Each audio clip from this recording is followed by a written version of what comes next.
Hello everyone and welcome to my week 8 and 9 of Housewives of New York vlog. I'm slowly catching up, so next week I'll just be recapping one episode per week until the season's over. So let's jump into week 8. It was kind of the Sonia Cray Cray episode. I think we saw Sonia jumping down everyone's throats about all her different ideas, all her ventures. But what's really kind of pulling at, I think, everyone's heartstrings, including mine, is Sonia's financial situation seems to be getting a lot worse. You know, the house, her townhouse, is going into kind of a trustee, we find out week 7. And, you know, it seems like everyone is starting to get really worried.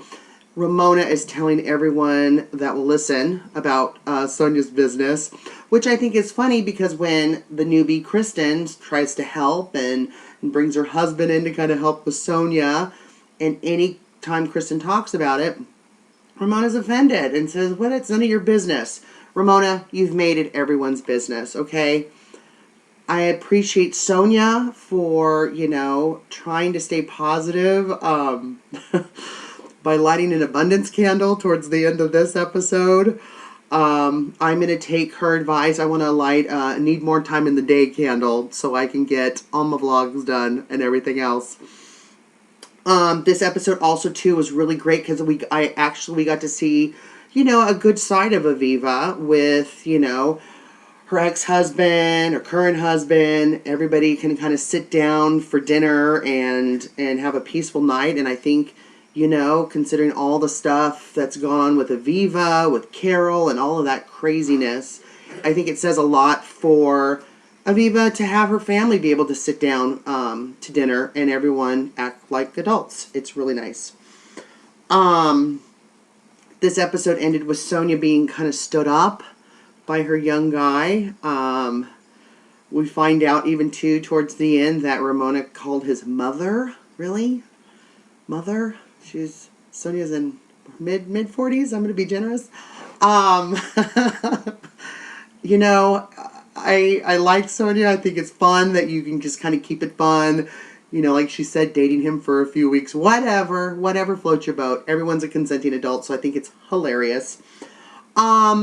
This week, the girls go to the Berkshires. I thought the Berkshires looked really nice, but I'm from the West Coast, so I don't understand the whole thing with the Hamptons and the Berkshires.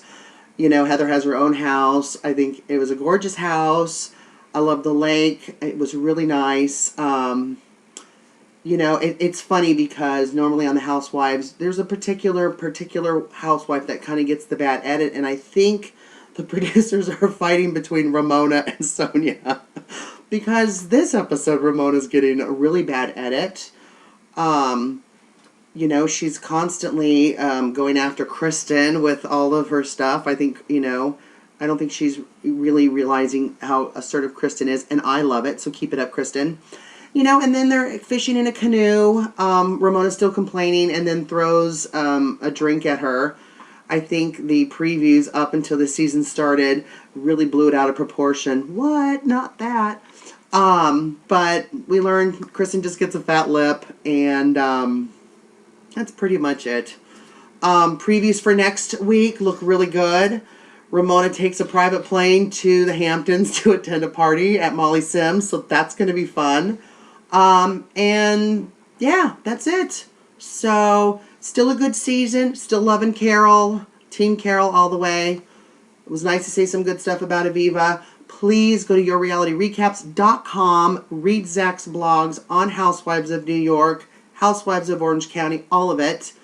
And I will see you next week. So until then, ta-ta, and Happy New York. Mwah. Bye, guys.